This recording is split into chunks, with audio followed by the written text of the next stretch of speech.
أنا أسأل سيادتك، هذا الكتاب الجميل لسه أنا لم أقرأه، اللي هو حضرتك الأستاذ الدكتور محمد عثمان الخشت، نحو تأسيس عصر ديني جديد. هل هذا الكلام الذي تقوله في هذا الكتاب تعتقد أنه مطلق ولا تشك فيه؟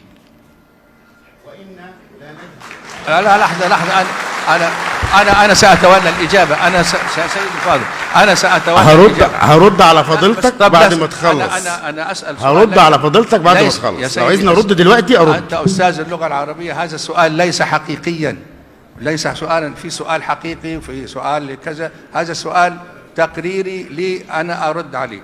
إن كنت تعتقد حضرتك أن هذا الكلام مطلق فقد سقط مذهبك. وإن كنت تعتقد أنه مشكوك فيه فأرجو حين تتأكد أهدي إلي كتابك.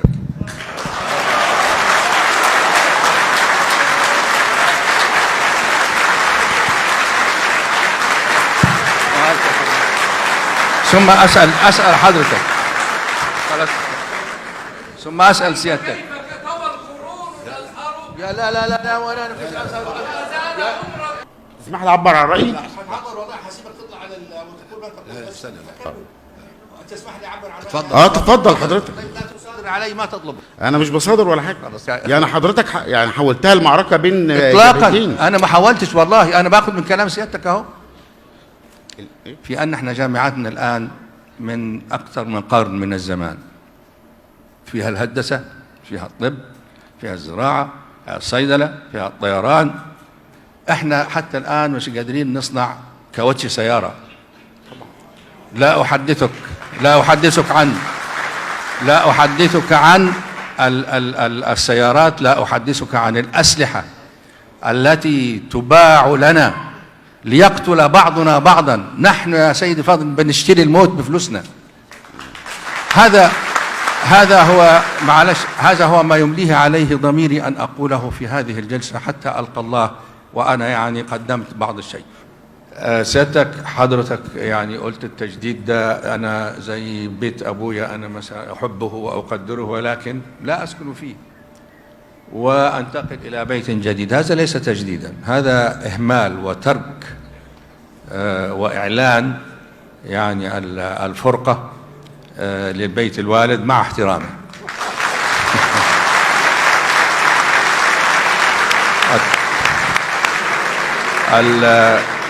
التجديد يا سيدي في بيت الوالد يكون في بيت الوالد، ويكون بدل ما يكون طوب أخضر ولا لبن، أعيده مرة أخرى بما يناسب أنماط البناء والمعاصرة.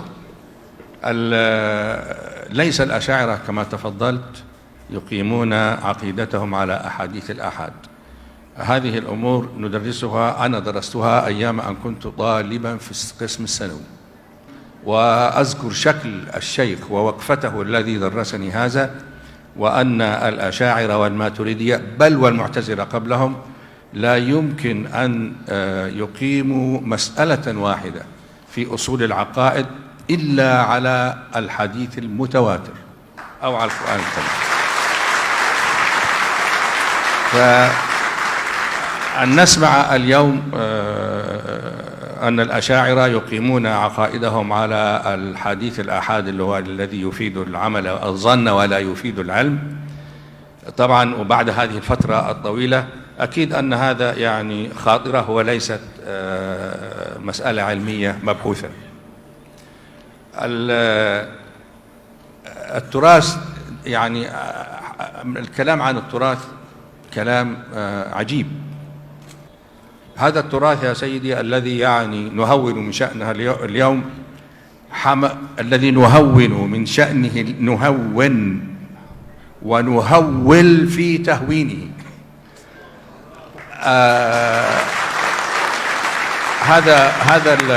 هذا التراث حمل مجموعة من القبائل العربية التي كانت متناحرة ولا تعرف يمينا من شمال في ظرف 80 عام إلى أن يضعوا قدمهم في الأندلس وقدمهم الأخرى في الصين، لأنهم فعلا كانوا يعرفون أو وضعوا أيديهم على مواطن القوة في هذا التراث. هذا التراث خلق أمة كاملة وتعايش مع التاريخ. قبل أن نلتقي بالحملة الفرنسية العالم الإسلامي كيف كان يسير؟ ما الذي كان يسيره؟ أليست قوانين الشريعة الإسلامية؟ أليست التراث؟ فإذا تصوير التراث بأنه هو كان يعني شيئا يورث الضعف ويورث يعني التراجع، هذه مزايدة على التراث. احنا نحفظ من الإمام أحمد بن حنبل حين قال: لا تقلدني ولا تقلد مالكا ولا الشافعي وخذ من حيث أخذوا. إذا مقولة التجديد مقولة تراثية وليست مقولة حداثية.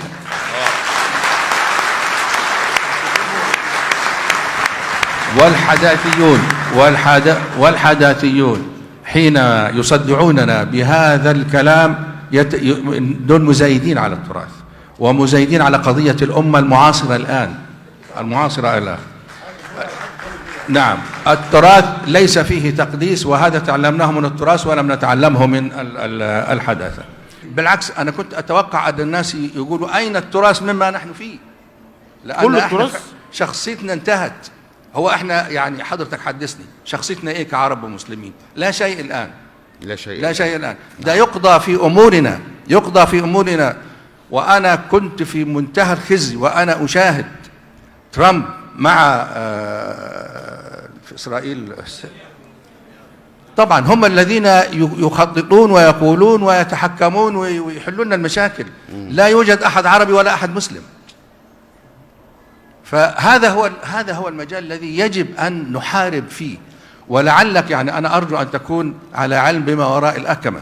المسألة مش مسألة، بالعكس، حرب التراث دي وحرب الحداثة هذه أيضا يعني شيء مصنوع صنعا يعني تفويت الفرص علينا. هناك ماكينة خبيثة ملعونة حتى تدير نمط التفكير. أرجوكم ابحثوا عن مشكلة غير التراث، وشكرا.